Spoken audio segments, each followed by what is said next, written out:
My topic is leading beyond imposed expectations. And part one of that topic is expect the unexpected. So when Chao and I were talking about the conference and we were like, tell your story, how do you even begin to tell your story in half an hour or one session or even a day? So I had to think about, where I wanted to come from, especially when you have different layers and phases of stories like each and every one of us in here.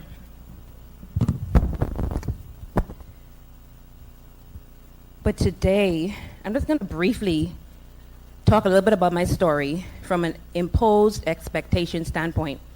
And our objectives are going to be to define the important terms like expectations and imposed, begin to tell my story, and I say begin because that's all I'm going to be able to do today is begin to tell you a little bit about myself. Discuss some facts about expectations, briefly discuss 3 effects of imposed expectations, and then I'm going to leave you hanging till part 2 tomorrow.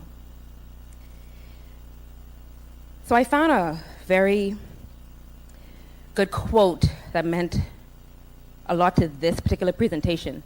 So entrapped are we in our self-expectations and self-imposed limitations that we fail to see that we have always had the keys to our own prisons.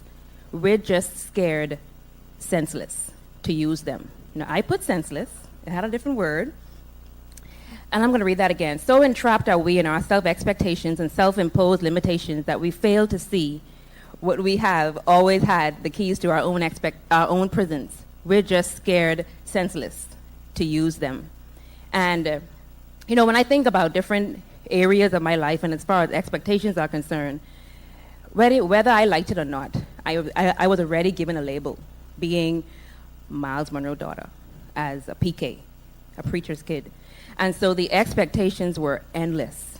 They were over and abundant. Some were verbalized, some were not.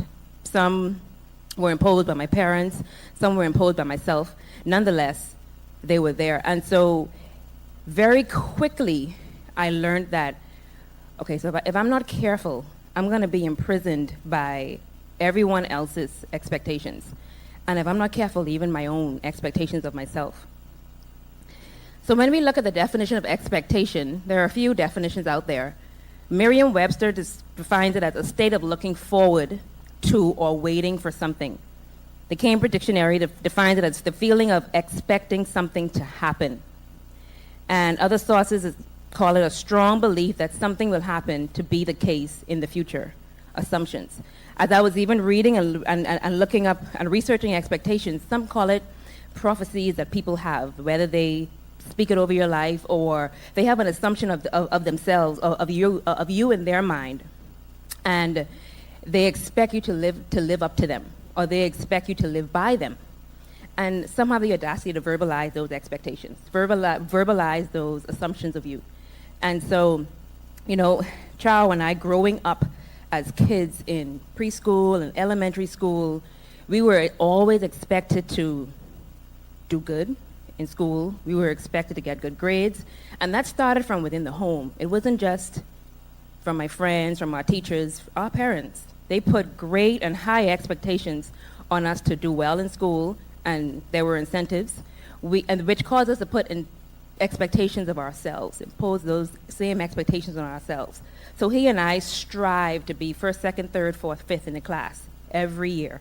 If we got C's and D's or any B's, it upset us because that there were these expectations that we were trying to meet. But sometimes when expectations are imposed, that's a totally different ballgame.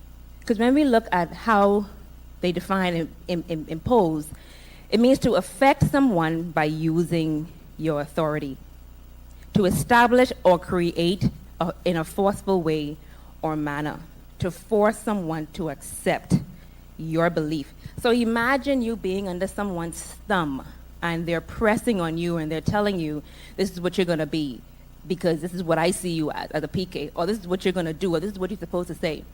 This is how you're supposed to act. And they're imposing their thoughts of you on you because of what? Because of your name, because of your position, and mind you, your name ain't really so much, my name wasn't really so much my name until I grew up. But that was the name that I was given. I didn't ask for Munroe. I didn't ask to be Miles Munroe's daughter. That's just the way God, my source, made it. But again, carrying that name and being in the position that he was in, being his child, carried so much expectations and so much responsibility. You know, they also define imposition as to force someone to have the same opinion, belief as you, to give someone something unpleasant to deal with, force something unwelcome or unfamiliar to be accepted or put in place, to take advantage of someone by demanding their attention or commitment. So imagine committing to everybody else's expectation. Everybody else's expectation of you. You should not wear this. You know, I remember growing up in the church, and a lot of the older women, I could call names right now, I can see them in my face. The older women, you know, I don't know, maybe 12, 13, 14, and I want to follow my mom, so I put a little lipstick on my mouth, little eyeshadow, I'm fooling in her makeup. Why are you wearing makeup? Why are you wearing lipstick? And so I had to figure out how I was going to deal with that. Even at the age of 13, at the age of 15, at the age of 16, you know, why are you wearing high heels? Okay, hold up. Why are you? So I had to figure out very early on how I was going to maintain my respect for these old folks, maintain my dignity, but still not be pressured and pulled in by their expectation of me because of who knows what. And sometimes people's expectations come from so many different places. It can come from their insecurity. It could come from their jealousy.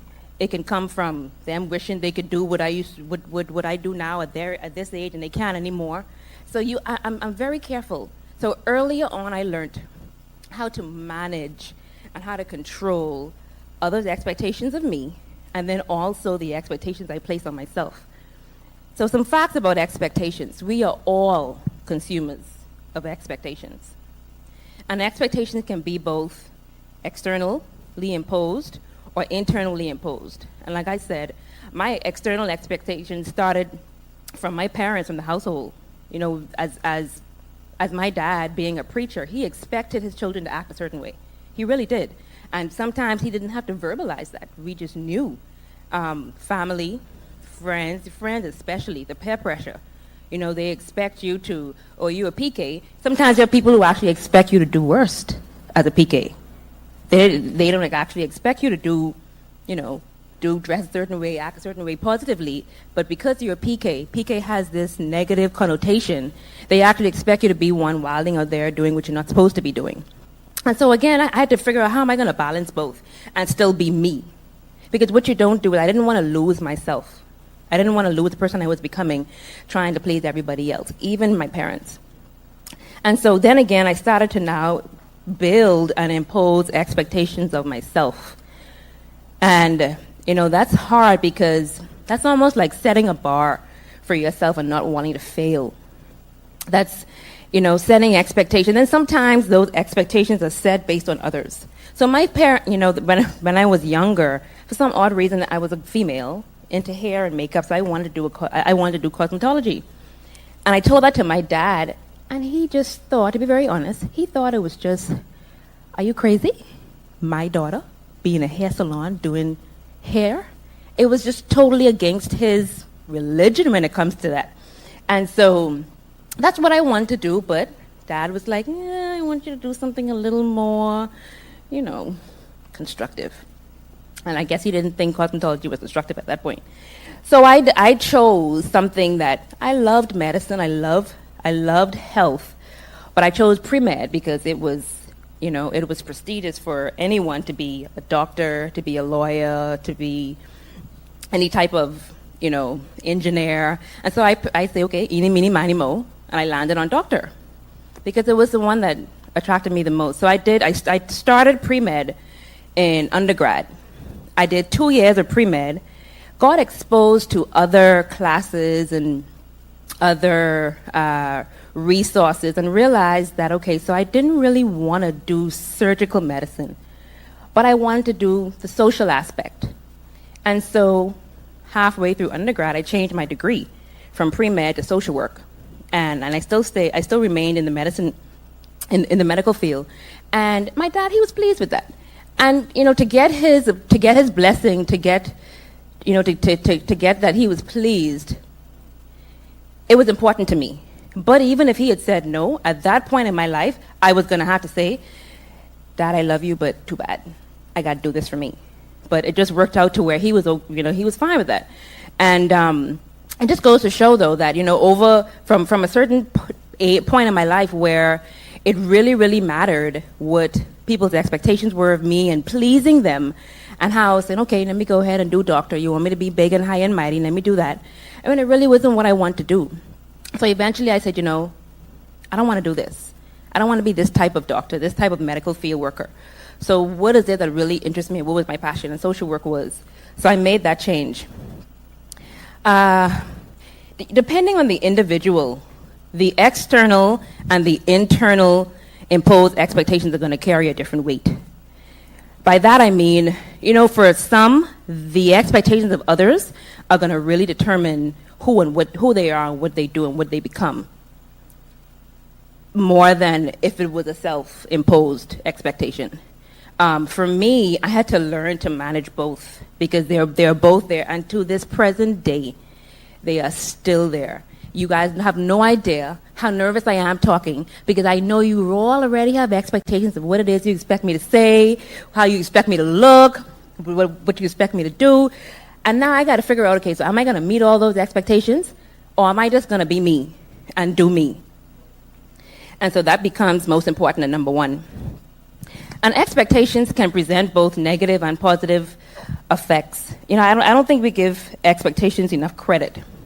But whether we like it or not, they really do mold and tend to shape how we act and some of the decisions that we make throughout the day and just throughout our lives. And so for me, it was just knowing that, being aware, and managing that. So earlier on, I learned that I can either allow expectations to make me or break me. I can allow expectations to build me up or tear me down. And I can allow expectations to irritate me so much that I do better or I give up. And I say this, irritate, because really and truly, it really is annoying when, people saying things, okay, so everything just happened recently, 2014.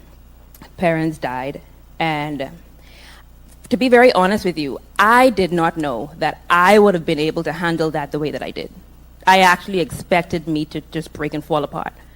But I exceeded my own expectations, number one. Number two, everybody else to this very day still expect my brother and I to be walking around like zombies. Kind of under a rock, looking disheveled. You lost your parents, you were very close. It's like, how are you so strong? And so, it's kind of irritating and annoying because they have the guts to say that. Some say it to me. We really didn't expect you guys to be doing what you're doing. And so even that is a motivator. It motivates me to exceed their expectations and then just kick it in the butt from the get-go. And, why have such expectation? Why just... And it's so hard to say don't expect anything. But sometimes not expecting to me is just so much better, because then you're just surprised. And so when I say irritating and annoying, it's sometimes expectations can be very annoying, but you can use that to make you better or just give up. So I'm a gym rat. I know sometimes I don't look it, because I may have fell off. Hey, but nonetheless, I promise you, I'm in the gym all the time. See, you already have expectations of what I should look like if I say I'm a gym rat. So I had to beat that, and I had to manage that. I had to say, it doesn't really matter what you think I should look like. Nonetheless, I'm in the gym for all kinds of reasons. And so, but in the gym, I learned certain things when it comes to lifting weights and working out daily and the need to take a break. And when you look at the gym world to the real world, anything that's weighty tears you down, but it builds you up.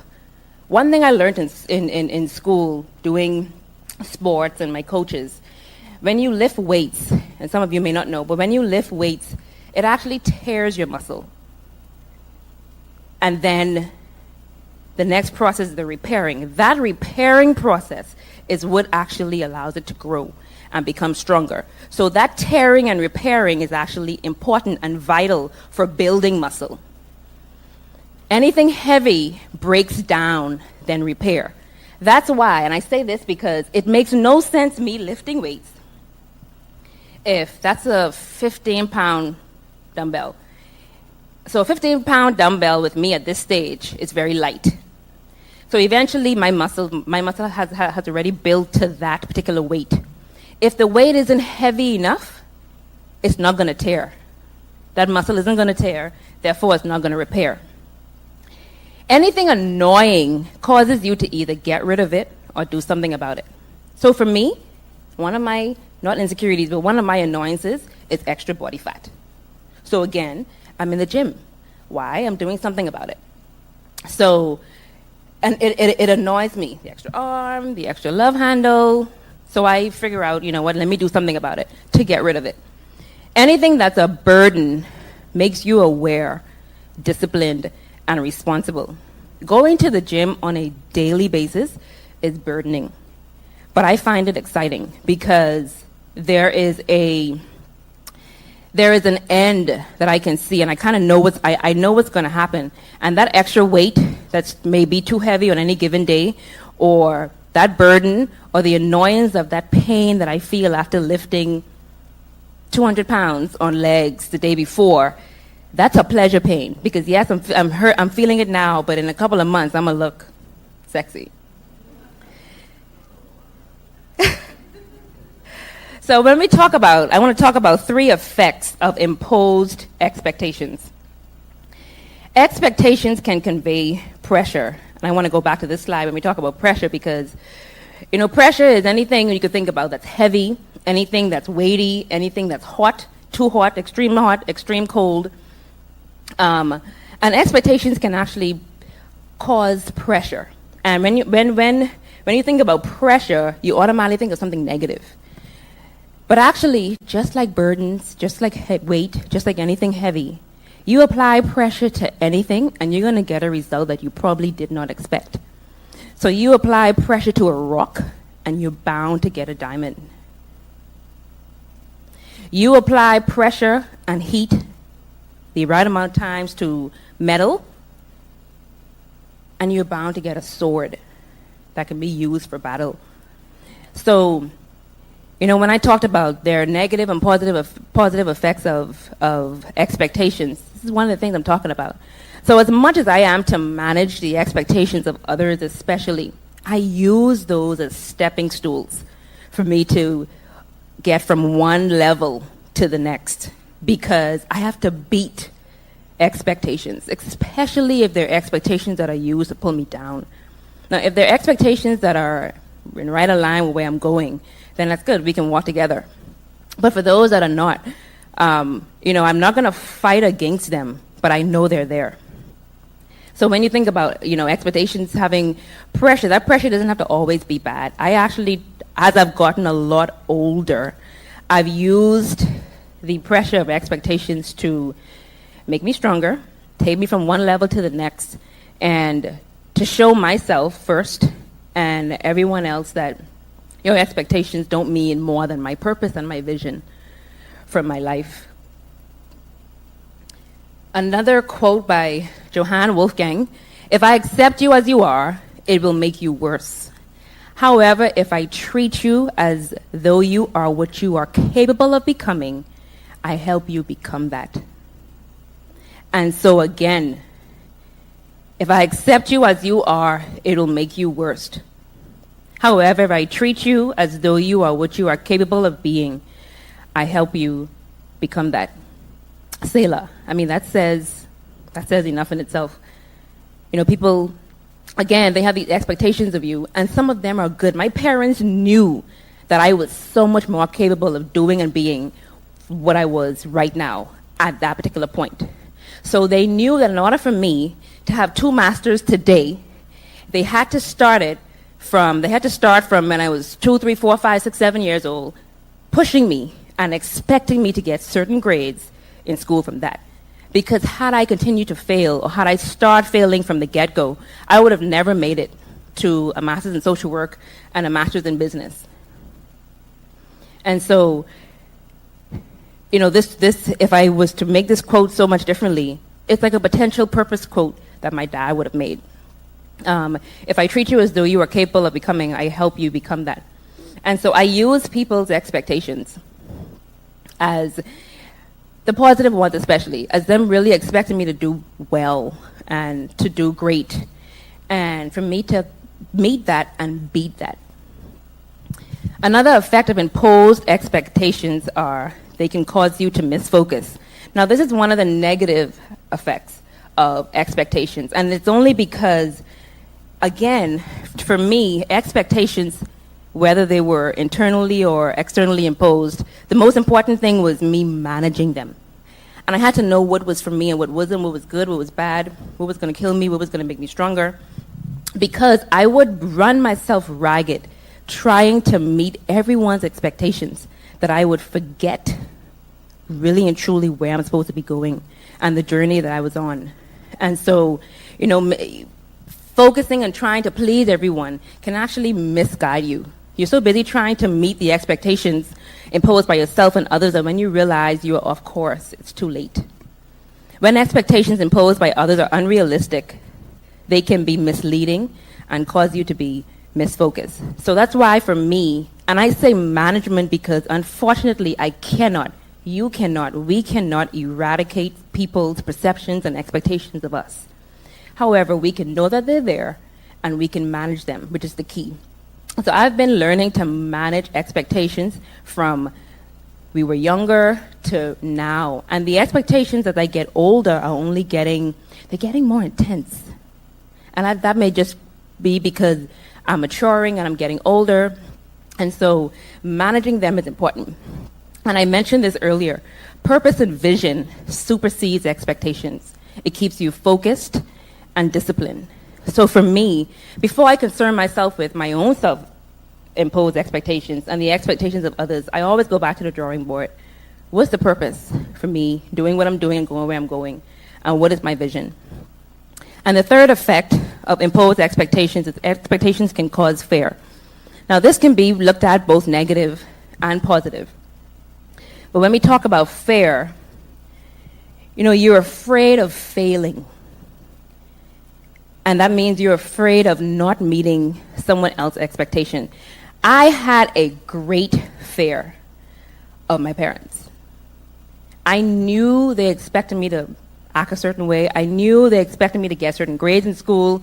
I knew they had these expectations. And God knows the last thing I wanted to do was bring shame to them or shame to their name. So I tried my endeavor best to not do that by either two things. Not doing wrong, or if I did wrong, don't get caught, in all honesty. But, you become afraid of failing. You become afraid of not meeting expectations and the expectations of others, but there's nothing worse than failing to yourself. And so I had to make sure that I manage my own expectations of myself. Don't set them too high too soon. Still set them high, but know when I'm really ready to try and reach that. Because if I fail, I don't want that failure to be a setback. So, now I'm at a point where mom and dad aren't here. So they know my rocks aren't here, my foundation isn't there, my backbone isn't there. So you could imagine the fear I have of failing them even in their death. And so my brother and I are always talking, and we're always talking and communicating about the fact that, we just don't want to fail them. We don't want to fail, period. And we don't want to fail them. So imagine us managing that expectation that you guys don't even have. And to wrap it up, we live our lives trying to fulfill expectations, both those imposed by others and those imposed by ourselves. Sometimes these expectations can be daunting, but ignoring them won't make them go away. So again, managing your expectations of others, managing expectations from others and of yourself is the more important key than trying to get rid of them. And use them to your benefit. I actually use expectations to my benefit. I've just learned to deal with them head on and rise to the challenge. So my final point, and when I talk about, we must learn to deal with expectations head on and rise to the challenge. My challenge was, and still is I was given something and a title. The name Munroe, the title PK, Miles Munroe daughter, that carries weight. I didn't ask for that weight. That was one weight I didn't go to the gym and pick up. I said, I'm going to use this. But that's my challenge. My other challenge is I was given something I didn't necessarily want. And that was the baton that I had to accept and receive November 10th, 2014. And then I had to accept the unexpected. And that was the sudden death of my parents. So now, I just expect the unexpected.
And there's one quote that I'm sure many of you have heard from a very, very important book. Everyone to whom much was given, of him much will be required. And from him to whom then entrusted much, they will demand the more. Thank you.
So